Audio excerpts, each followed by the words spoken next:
छात्रों, आप सबको मेरा नमस्कार। मैं सोफिया डायस हूँ। मंगलुरु विश्वविद्यालय के सीबीसीएस पाठ्यक्रम के अंतर्गत प्रथम सेमेस्टर बीए के छात्रों के लिए निर्धारित पाठ्यक्रम में एक लघु कथा रखी गई है। उसका नाम है पंडित जी और कहानीकार का नाम है जानकी वल्लभ शास्त्री।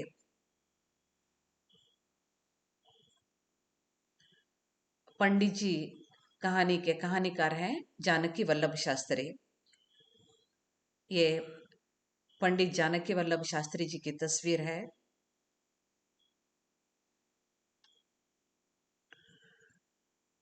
कहानी सीखने के उद्देश्य। पहला उद्देश्य है कहानीकार का परिचय जानना। दूसरा उद्देश्य वर्णभेद के कारण हो रहे मानवीय मूल्यों का अधपतन जान लेना। तीसरा उद्देश्य वर्णभेद के चरमावस्था के दिनों में पंडित जैसे लोगों द्वारा गरीब और भोले भाले लोगों पर होने वाले शोषण को जानना। कहानी सीखने के परिणाम। यह कहानी सीखने के परिणाम क्या होते हैं, प्रभाव क्या पड़ता है, हम कहानीकार का परिचय जान सकेंगे। वर्णभेद के कारण हो रहे मानवीय मूल्यों का अधपतन जान सकेंगे। तीसरा परिणाम, वर्णभेद के चरमावस्था के दिनों में पंडित जैसे लोगों द्वारा गरीब और भोले भाले लोगों पर होने वाले शोषण को समझेंगे। कहानीकार जानकी वल्लभ शास्त्री का परिचय। जन्म 5 फरवरी 1916। जन्मस्थान बिहार के गया जनपद के मंगरा गांव। आपके साहित्यिक कार्य, कविता, कहानी और आलोचना ये उन्होंने बहुत लिखे हैं। उनके साथ साथ 100 लघु कथाएं भी लिखी हैं। आपका प्रसिद्ध महाकाव्य है राधा। आपका निधन 7 अप्रैल 2011 को मुजफ्फरपुर में हुआ। नए शब्दों के अर्थ। बावले। बावले का अर्थ है पागल। कब्जियत यानी मलबद्धता, कॉन्स्टिपेशन। छानबीन, सूक्ष्म परीक्षण। दूजे, दूसरे। दफा का अर्थ है बार। अनाकानी, आनाकानी यानी टाल मटोल। नटखटपन का अर्थ है शरारत भरा काम। निगाह का अर्थ है दृष्टि। यहाँ पर कहानी का सार मैंने कई बिंदुओं में दिया है। इस कहानी में वर्णभेद के चरमावस्था के दिनों में उच्च जाति के लोग किस तरह निम्न जाति के लोगों का शोषण करते थे, इसका बहुत ही सुंदर ढंग से चित्रण किया गया है। कहानी इस प्रकार है। सरे शाम तंबाकू की पत्ती खत्म होते देख पंडित बुद्धिदीन बावले हो गए। तंबाकू की पत्तियां खत्म होते देखकर पंडित जी पागल ही हो गए। पंडित को यह तंबाकू बहुत ही जरूरी है, उसके बिना वे नहीं रह सकते। ब्राह्मण हैं, बिना मांस मछली के भी एकाध दिन भोजन कर सकते हैं। यहाँ पर व्यंग्य रूप से बताया गया है कि आप ब्राह्मण हैं, बिना मांस मछली के भी एक दो दिन रह सकते हैं और जैसे तगड़े हैं, वे स्ट्रांग हैं, देखने में हृष्ट-पुष्ट हैं।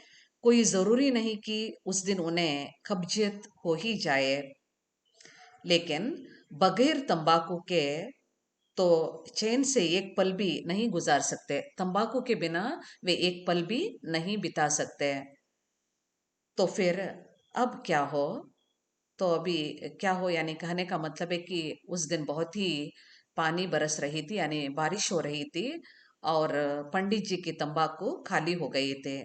तो ऐसे में क्या हो, दिन भर पानी बरसता रहता है। सुरहर नदी छोटी है, वहां पर सुरहर नामक एक नदी बहती है। वह नदी छोटी है, इससे क्या, पहाड़ी होने के कारण आज तो उसमें जोरों की बाढ़ आई है। पहाड़ी जगह होने के कारण आज उस सुरहर नदी में बहुत जोरों की बाढ़ आई है। बाढ़ यानी फ्लड, नेरे। लोग बाग किनारे किनारे चलकर झाग झाग पानी की उछाल देख रहे हैं। सभी लोग बहुत ही उत्सुकता से नदी के किनारे जाकर वहां नदी का पानी देख रहे हैं। कुछ गरीब तैर तैर कर धार की उतराई पर सूखी लकड़ियां छानबीन रहे हैं। और कई लोग यहाँ पर, बहुत सारे गरीब लोग रहते हैं, पहाड़ी प्रदेश है, गांव में रहने वाले लोग, वे क्या करते हैं, तो नदी में बहकर आने वाले लकड़ी आदि को वे इकट्ठा करते हैं। जान की बाजी लगा रखी है मरबुक्कों ने। बहुत ही गरीब होने के कारण, भूखे लोग हैं वे, इसलिए अपना जीवन बिताने के लिए वे यह सब करते हैं। इतनी बाढ़ होने के बावजूद भी नदी में वे लकड़ी आदि इकट्ठा करने लगते हैं। आहा, हटाइए भी इनकी जान की क्या कीमत। बाजार उस पार है, इधर इतनी बड़ी बस्ती में तंबाकू की भी एक छोटी मोटी दुकान नहीं। इस बस्ती में एक तंबाकू की दुकान तक नहीं। यहाँ वाले आदमी हैं या, यह पंडित जी कहते हैं, यहाँ वाले आदमी हैं या और कुछ, इस बस्ती में एक तंबाकू की दुकान तक नहीं है। झल्लाते हुए बुद्धिदीन किनारे पहुंचते हैं। वे बहुत ही क्रोधित होकर वहां पर आते हैं। देखिए ना, लोग बाग उन्हीं को तो प्रणाम कर रहे हैं। वह सबको हाथ उठा उठा कर दुआएं दे रहे हैं। वे पंडित हैं, सभी लोग उन्हें बहुत ही गौरव देते हैं। सभी लोग उनको प्रणाम कर रहे हैं और वे सबको हाथ उठा उठा कर दुआएं दे रहे हैं, यानी आशीर्वाद दे रहे हैं। यानी उस गांव में, वो गरीबों की बस्ती में, पंडित को बहुत ही इज्जत थी, बहुत ही गौरव था, बहुत ही मान सम्मान था। अजी, वह कौन लड़का एक हाथ से छतरी ताने और दूजे में कुछ सामान वामान लिए खड़ा खड़ा तैर रहा है? तो यहाँ पर वह पूछता है कि वह कौन है लड़का जो एक हाथ में छतरी लेकर दूसरे में कुछ सामान लेकर तैर रहा है उस नदी में। जगमोहना है वह। तो उत्तर मिलता है कि वह कौन है, जगमोहना नामक लड़का है। अच्छा अच्छा, वह नाई का लड़का। तब पंडित जी कहते हैं कि क्या वह नाई का लड़का है? नाई यानी बार्बर। क्या वह नाई का लड़का? हाँ, अभी पिछले ही साल उसका बाप मरा है। लास्ट ईयर उसका पिता मर गया है। घर में बूढ़ी माँ और एक अधेड़ विधवा बहन भर है। उसके घर में एक उसकी बूढ़ी माँ है और एक विधवा बहन है। कम भक्त किसी की नहीं सुनता। वह लड़का जगमोहना किसी की बात नहीं सुनता। पेड़ की ऊपरी से ऊपरी डाल पर पानी की तरह खर्र खर्र चढ़ जाता है। वह पेड़ पर बहुत ही आसानी से चढ़ जाता है। और तैरने में तो पूछिए मत। तो तैरने में भी वह बहुत ही कुशल है, बहुत ही एक्सपर्ट है, बहुत अच्छी तरह से वह तैरता है। कमाल ही करता है, तैरने में भी वह कमाल करता है। एक पैसा करीमन साई ने दिया है। वहां के एक व्यक्ति, करीमन साई नामक व्यक्ति, उन्होंने उसे एक पैसा दिया है। बस हंसता हंसता उसी का सामान लिए आ रहा है। तो करीमन साई ने उसे 1 रुपया दिया, 1 पैसा दिया है, और उस 1 पैसे में वह सामान लेकर हंसता हंसता आ रहा है। देखते देखते अंधेरा गहराने लगता है। देखते देखते बहुत ही अंधकार छा जाता है। आसमान में काले काले बादल छाए हुए हैं। पहले ही बताया गया है कि बहुत ही पानी बरस रहा था उस दिन, बारिश हो रही थी और नदी में बहुत ही बाढ़ आ गई थी। आकाश पर काले काले बादल मंडरा रहे हैं। मुमकिन है फिर पानी बरसे और इसी तरह 2 एक रोज लगातार पानी उमड़ते रहे। यहाँ पर चांसेस हैं कि और भी कई दिन वहां पर पानी बरसे और इसी तरह बाढ़ आए। फिर बुद्धिदीन का क्या होगा? बुद्धिदीन पंडित का नाम है। पंडित का क्या होगा? तंबाकू के बिना वे एक पल भी नहीं गुजार सकते। यदि और भी 2 3 दिन बारिश हो जाएगी तो वे क्या करेंगे? बुद्धिदीन क्या करेंगे तंबाकू के बिना? जगमोहना, एक दफा और हिम्मत कर बहादुर। पंडित जी कहते हैं, जगमोहना, तू और एक बार हिम्मत कर। तू बहुत ही बहादुर है, साहस कर। तैरने में मजा ही मजा तो है। जरा पंडित जी के लिए तंबाकू ला दे।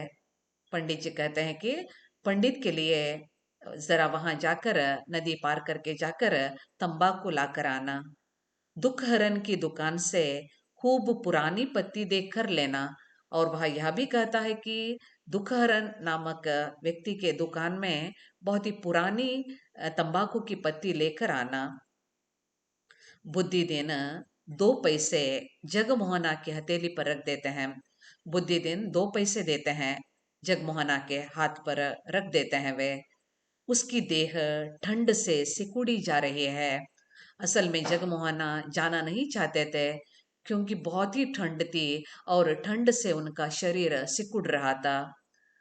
वह एक साथी के कंधे से मैला सा अंगोछा लेकर अपना बदन पोंछने लगता है। उसका उसे बहुत ही ठंड लग रही थी, इसलिए अपने साथी का एक टवल लेकर, अंगोछा लेकर वह अपना शरीर पोंछ लेता है। पंडित जी, अब रात हो गई, कल तड़के ला दूंगा। जगमोहना कहता है, पंडित जी अब रात हो गई है, कल सुबह जाकर मैं तुम्हारे लिए तंबाकू की पत्ती लाकर दूंगा। इस वक्त डर लग रहा है। भाई यह भी कहता है कि अब रात के समय मुझे उमड़ती नदी में जाने में डर लग रहा है। तब पंडित जी कहते हैं, डर? मेरे आशीर्वाद के रहते भी डर? ब्राह्मण का कार्य है बेटा, इसमें आना कानी करना उचित नहीं। तब पंडित जी जगमोहना को समझा कर कहता है, पंडित जी के आशीर्वाद के रहते हुए तुम्हें कौन सा डर? यह ब्राह्मण का काम है बेटा, तुम टाल मटोल मत कर, यह ठीक नहीं है। बुद्धि दिन के स्वर में और गले भी मिल जाते हैं। बुद्धि दिन के साथ साथ और भी कई स्वर मिल जाते हैं। सभी कहते हैं कि पंडित का काम है, ब्राह्मण का काम है, इसलिए तुम्हें जाकर यह तंबाकू लाना होगा। करीमन मुसलमान था, 1 पैसा इनाम दे दिया था। करीमन ने उसे 1 पैसा इनाम दे दिया था। पर यह तो गांव के देवता के नाम है। छी छी, इसमें इनाम का लेना कितना बड़ा पाप है। देखते ही देखते जगमोहन उस पार चला जाता है। पंडित जी की बात सुनकर वह सीधा चला जाता है। लोग उसके नटखटपन की शिकायत के साथ साथ तैरने, पेड़ पर चढ़ने वगैरह की तारीफ करते रहते हैं। वह पेड़ पर भी बहुत ही कुशलता से चढ़ता था और तैरता भी था, अच्छा तैराक भी था वह, और बहुत ही नॉटी था। सभी उसकी एक तरह से तारीफ करते थे। इतने में बिजली कड़कती है, पानी बरसता है। उसके जाने के तुरंत बाद बहुत ही बिजली कड़कती है, पानी बरसता है। सब अपने अपने घर की राह लेते हैं, सभी अपने अपने घर की ओर जाते हैं। बुद्धि दिन भाग कर अपने घर पहुंच जाते हैं, तो पानी बरसता हुआ देखकर वे घर पहुंचते हैं। फिर बिजली की कड़ी कड़क से कान बंद कर भीतर ठाकुर जी के घर में बैठते हैं, तो अंदर जाकर बैठते हैं। पंडित जी घर के अंदर जाकर बैठते हैं। आधे घंटे बाद तपेश्वर दौड़ता हुआ उनके पास आता है। चाचा, जगमोहन डूब गया। तपेश्वर नामक लड़का आकर कहता है कि चाचा, जगमोहन डूब गया। आप लोग भाग आए, लेकिन मेरे पास छतरी थी, मैं वहीं खड़ा रह गया। आप लोग तो बारिश होते ही भागकर घर आए, लेकिन मेरे हाथ में छतरी थी, इसलिए मैं वहीं पर रहा। मेरे देखते देखते वह पानी में पलटा। तंबाकू वाला हाथ ऊपर उठाए हुए था। तंबाकू जिस हाथ में थी वह हाथ वह ऊपर उठाकर था। बुद्धि देना भंग घोटना उठाते हैं। चुप बदमाश, यह सुनकर वे तपेश्वर से कहते हैं, चुप बदमाश। तंबाकू वाला हाथ ऊपर उठाए हुए था। अंधेरे में बिल्ली की तरह तुझे यह सब दिख गया? क्या उस अंधकार में तुम्हें यह सब दिख गया? साला डूबा है तो डूबा अपनी करनी से, नटखट को आज नहीं तो कल डूबना ही था। उफ, 2 पैसे भी मेरे ले डूबा, तो उस नटखट को एक ना एक दिन डूबना ही था, लेकिन वह जाते वक्त मेरे 2 पैसे लेकर डूबा। मुझे बस उसी की फिक्र है। तो पंडित जी को देखिए, पंडित जी को जगमोहन की जान की परवाह नहीं है, उसे अपने 2 पैसे की चिंता है। वह कहता है कि उसे तो एक दिन डूबना ही था, लेकिन वह डूबते वक्त मेरे 2 पैसे लेकर डूबा। इस तरह का एक कमीना व्यक्ति है बुद्धिदीन। यह लीजिए अपने 2 पैसे। तपेश्वर अपनी तरफ से देता है। तपेश्वर को यह अच्छा नहीं लगता। वह अपनी तरफ से 2 पैसे पंडित जी के हाथ में रखता है। लेकिन खबरदार, अगर उस बेचारे को फिर साला कहा, खबरदार यदि उसे साला कहा तो यही बाभन है जिसके लिए बेचारे ने अपनी जान दे दी, वही उसे साला कहता है। यही ब्राह्मण है। उसके लिए, यानी उस पंडित के लिए, उस लड़के ने, जगमोहना ने अपनी जान दे दी और वह उसे साला कहता है। यानी उसे साला कहना, जगमोहना को साला कहना उसके साथी तपेश्वर को अच्छा नहीं लगा। घृणा से तपेश्वर उधर घूमकर घूरता भी नहीं, चुपचाप बाहर निकल आता है। लेकिन यह क्या, दरवाजे पर जगमोहना पंडित जी को पुकार रहा है। यहाँ पर तपेश्वर ने सोचा था कि वह डूब गया, लेकिन वह आ गया जगमोहन, और आकर पंडित जी को पुकारने लगा। बुद्धि देना खड़ाके से खटर खटर करते जल्दी जल्दी बाहर आते हैं। जगमोहन की आवाज सुनकर वे बाहर आते हैं बहुत तेजी से। तंबाकू लेकर उसकी पीठ टोंगते हैं, उसे शाबाश कहते हैं। तंबाकू लेकर वह ठिठुर कर थर थर कांप रहा है। जगमोहना ठिठुर रहा है, कांप रहा है ठंडी की वजह से। वह बेहंस कर कहता है, वाह उस्ताद, मैं क्यों डूबने लगा। वह हंसते हुए कहता है कि मैं क्यों डूबने लगा, तुम ही थे क्या किनारे पर खड़े, क्या तुम ही खड़े थे। वह तपेश्वर को संबोधित करते पूछता है कि क्या तुम ही किनारे पर खड़े थे। आहा, तभी मैं तो डुबकी मारकर तुम्हें डरा रहा था, तो इसलिए मैं डुबकी मारकर तुम्हें डरा रहा था। जगमोहना तपेश्वर से कहता है कि मैं तुम्हें डराने के लिए इस तरह कर रहा था। बुद्धिदीन बड़े जोर से हंसे। इसे सुनकर बुद्धिदीन पंडित जोर से हंसे। सोई कहूं ब्राह्मण पंडित का आशीर्वाद, यही है ब्राह्मण का, पंडित का आशीर्वाद। यह आज्ञाकारी बालक कभी डूब भी सकता है। इस तरह ब्राह्मण की आज्ञा का पालन करने वाला क्या कभी डूब सकता है। तपेश्वर उनकी तरफ तिरछी निगाह से देखता है। उसे जाने क्यों आभास होता है कि पंडित जी उसके पैसे वापस दे रहे हैं। उसे लगता है कि पंडित को उन्होंने 2 पैसे दिए थे उस दिन, तो वे उसके यह समझने के बाद कि वह डूब गया है, उन्होंने पंडित जी को 2 पैसे दिए थे, और अभी आशा थी कि पंडित उसे वे 2 पैसे वापस दे देंगे। लेकिन तब तक तो अमूल्य आशीर्वाद देकर उन्होंने दरवाजा बंद कर लिया था। लेकिन पंडित जी ने जगमोहन को आशीर्वाद देकर दरवाजा बंद कर दिया था। यहाँ पर कहानी समाप्त होती है। कहानी की विशेषताएं। यह गरीब जगमोहन पंडित के आशीर्वाद को अपने जीवन का सौभाग्य समझता है। यहाँ पर देखिए, यह गरीब नाई का बेटा जगमोहन पंडित के आशीर्वाद को ही अपने जीवन का सौभाग्य समझता है। उच्च जाति के लोग निम्न जाति के लोगों का स्वार्थ साधने के लिए और धर्म के नाम पर शोषण करते थे। एक जमाना ऐसा था, उच्च जाति के लोग अपना स्वार्थ साधने के लिए निम्न जाति के लोगों का शोषण करते थे। वर्ण भेद के कारण मानवीय मूल्यों का अधपतन हो रहा था। यह भी इस कहानी में बहुत अच्छी तरह से वर्णन किया गया है, किस तरह वर्ण भेद के कारण मानवीय मूल्यों का अधपतन उन दिनों में हो रहा था। संदर्भ ग्रंथ है लघु कथा लहरी और संपादक हैं बलराम। बहुविकल्पी प्रश्न। पहला प्रश्न है, पंडित जी कहानी के कहानीकार कौन है। इसका उत्तर है जानकी वल्लभ शास्त्री, बी ऑप्शन। दूसरा प्रश्न, क्या खत्म होते देखकर पंडित बुद्धिदीन बावले हो गए। तंबाकू की पत्ती खत्म होते देखकर, पहला ऑप्शन ठीक है। तीसरा प्रश्न है, कहानी में पंडित जी का नाम क्या है। दाता दीन, माता दीन, सुखीराम, बुद्धिदीन। यह चौथा उत्तर ठीक है, बुद्धिदीन। चौथा प्रश्न, किसके बिना पंडित एक पल भी नहीं गुजार सकते।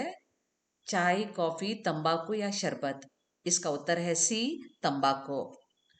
पांचवा प्रश्न, नाई के लड़के का नाम क्या है? जगमोहन, बालमोहन, ब्रजमोहन या तपेश्वर? पहला उत्तर है ये ऑप्शन, जगमोहन। तो यहाँ पर हमारी कहानी पंडित जी समाप्त होती है। हम अगले क्लास में फिर मिलेंगे।